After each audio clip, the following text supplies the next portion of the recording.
जैन समाज के लोगों का गढ़ मानी जाने वाली पाली लोकसभा सीट पर आज सियासी समीकरण बदल गए हैं। बदले सियासी समीकरणों के बीच राजनीतिक दलों की रणनीति भी बदल गई है। पाली में इस बार दंगल रोचक हो रहा है। बीजेपी ने अपने केंद्रीय मंत्री पीपी चौधरी को फिर से दांव पर लगाया है, तो कांग्रेस की ओर से दिग्गज जाट नेता बद्रीराम जाखड़ मैदान में हैं। ऐसे में आप नीचे हमें कमेंट बॉक्स में जरूर बताइएगा कि इस बार के चुनाव कांग्रेस और बीजेपी में से कौन जीत रहा है। प्रदेश में कांग्रेस की सत्ता है तो केंद्र में बीजेपी सत्ता में है।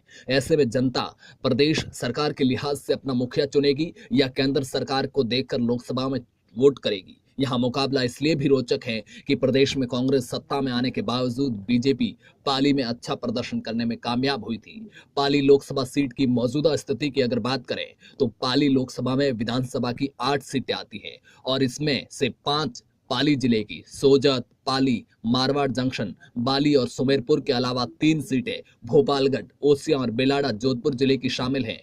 इन 5 पाली जिले की सीटों में से 4 पर बीजेपी का कब्जा है तो 1 मारवाड़ जंक्शन पर निर्दलीय का कब्जा है। इसके अलावा पाली लोकसभा में आने वाली भोपालगढ़ सीट पर आरएलपी का कब्जा है, तो वहीं बेलाड़ा और ओसिया सीट कांग्रेस के पास है। लोकसभा चुनाव में टिकट वितरण से लेकर चुनाव प्रचार और संगठन में जिम्मेदारियां जातिगत समीकरणों को देखकर दी जाती हैं, लेकिन 2008 के परिसीमन के बाद प्रदेश में कई ऐसी सीटें हैं जहां के समीकरण परिसीमन के बाद पूरी तरह से बदल गए। पाली लोकसभा क्षेत्र भी ऐसा ही हुआ करता था।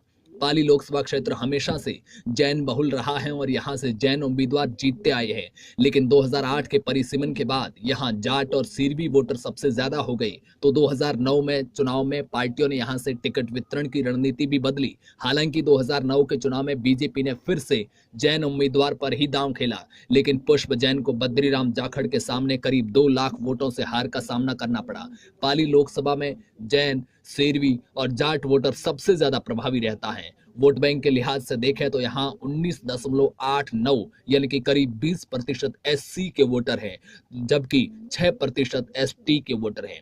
मारवाड़ का दिल कहे जाने वाले पाली में मुख्य मुकाबला बीजेपी और कांग्रेस के बीच में है। इस बार कांग्रेस और आरएलपी के बीच समझौते की तैयारी थी, जिसमें पाली सीट आरएलपी के पास जाती, लेकिन कांग्रेस सिर्फ नागौर सीट देने को तैयार थी, जिस वजह से समझौता नहीं हुआ। अगर पाली सीट आरएलपी के पास जाती तो पाली के साथ साथ नागौर, जोधपुर, बाड़मेर और जैसलमेर जिलों के सियासी समीकरणों पर भी इसका असर पड़ता। पाली के सियासी इतिहास की अगर बात करें तो यहाँ मुकाबला हमेशा कांग्रेस और बीजेपी के बीच में रहा है। आजादी के बाद इस सीट पर अब तक 16 लोकसभा चुनाव के साथ एक उपचुनाव में 8 बार कांग्रेस और 6 बार बीजेपी, 1 बार स्वतंत्र पार्टी, 1 बार भारतीय लोकदल और 1 बार निर्दलीय का कब्जा रहा। 1989 से पहले इस सीट पर कांग्रेस का कब्जा रहा, लेकिन 1989 के चुनाव में यहां बीजेपी ने खाता खोला और 1996 तक लगातार बीजेपी के गुमानमन लोढ़ा 3 बार सांसद बने। 1998 में कांग्रेस तो 1999 और 2004 में बीजेपी को जीत मिली। 2009 में कांग्रेस के बद्रीराम जाखड़ चुनाव जीते। 2014 में कांग्रेस ने बद्रीराम जाखड़ की पत्नी मुन्नी देवी गोदारा को मैदान में उतारा, तो बीजेपी ने जाट के बदले सीरवी कार्ड खेलते हुए पीपी चौधरी को मैदान में उतारा और पीपी चौधरी करीब 4 लाख वोटों से चुनाव जीतने में कामयाब हुए। पाली में एक बार फिर बद्रीराम जाखड़ मैदान में है तो बीजेपी ने भी फिर से पीपी चौधरी पर भरोसा जताया है। ये 2008 के बाद के बदले समीकरणों का ही परिणाम है कि सबसे बड़ी 2 जातियां जाट और सीरवी पर पार्टियों ने भरोसा जताया है। मौजूदा उम्मीदवारों की अगर बात करें तो सबसे पहले बीजेपी के पीपी चौधरी की बात करते हैं। पीपी चौधरी को बीजेपी ने उम्मीदवार बनाया है, जिनका जन्म 12 जुलाई 1953 को जोधपुर में हुआ था। जेएनयू से बीएससी और कानून की पढ़ाई की। पीपी चौधरी सुप्रीम कोर्ट के वरिष्ठ अधिवक्ता हैं और मारवाड़ के सबसे बड़े वकील माने जाते हैं। 2014 के चुनाव में 4 लाख से ज्यादा के वोटों से के अंतर से उन्होंने ये चुनाव जीता था। जुलाई 2016 में केंद्रीय मंत्रिमंडल में विधि मंत्रालय में राज्य मंत्री के पद से नवाजा गया। लोकसभा में अपनी सक्रियता की वजह से चौधरी बीजेपी की कोर कमेटी का हिस्सा माने जाते हैं। इसके अलावा कई ऐसे भी पहलू हैं जो पीपी चौधरी की कमजोरी माने जाते हैं। पाली में हमेशा पीपी चौधरी पर बाहरी होने का आरोप लगता रहता है। इसके अलावा पीपी चौधरी पर यह भी आरोप लगता है कि वे क्षेत्र में कम सक्रिय रहे। टिकट वितरण से पहले स्थानीय संगठन नेताओं ने भी पीपी चौधरी की शिकायत दिल्ली तक पहुंचाई। हालांकि तमाम समीकरणों को देखने के बाद संगठन ने फिर से पीपी चौधरी पर ही भरोसा जताया है। पीपी चौधरी ने अपने विकास के दावों पर फिर से चुनाव जीतने का दावा करते हैं। इधर कांग्रेस ने लगातार तीसरी बार एक ही परिवार पर भरोसा जताते हुए बद्रीराम जाखड़ को मैदान में उतारा है। ऐसे में कई समीकरण हैं जो जाखड़ के पक्ष में माहौल बनाते हैं। बद्रीराम जाखड़ के अगर मजबूत पक्ष की बात करें तो प्रदेश नेतृत्व तक सीधी उनकी पकड़ है।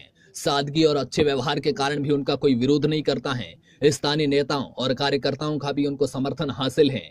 खुद की जाति का बड़ा वोट बैंक और दूसरी जातियों में पैठ होना भी उनके पक्ष में माहौल बनाता है। इसके अलावा कई ऐसे मुद्दे भी हैं जो यहाँ बद्रीराम जाखड़ के पक्ष को कमजोर भी करते हैं। बद्रीराम जाखड़ के अगर कमजोर पक्ष की बात करें तो सुप्रीम कोर्ट के वकील पीपी चौधरी के मुकाबले अशिक्षित अनपढ़ होना बद्रीराम जाखड़ की सबसे बड़ी कमजोर कड़ी मानी जाती है। बद्रीराम जाखड़ आम लोगों से सीधे संपर्क में रहते हैं। साथ ही गहलोत के आशीर्वाद के अलावा संगठन में भी कोई मजबूत पकड़ नहीं है। अधिकांश वक्त जोधपुर में रहने के कारण मतदाताओं से सीधी पहुंच नहीं होना भी उनको नुकसान पहुंचा सकता है। इन सब के अलावा इस बार पाली में मुकाबला दो दिग्गजों के बीच में है। एक तरफ मारवाड़ के सबसे बड़े वकील पीपी चौधरी है तो दूसरी तरफ मारवाड़ के सबसे बड़े ट्रांसपोर्टर बद्रीराम जाखड़ हैं। लेकिन पाली की सियासत का सुल्तान कौन होगा ये तो 23 मई को आने वाले परिणाम ही बता पाएंगे।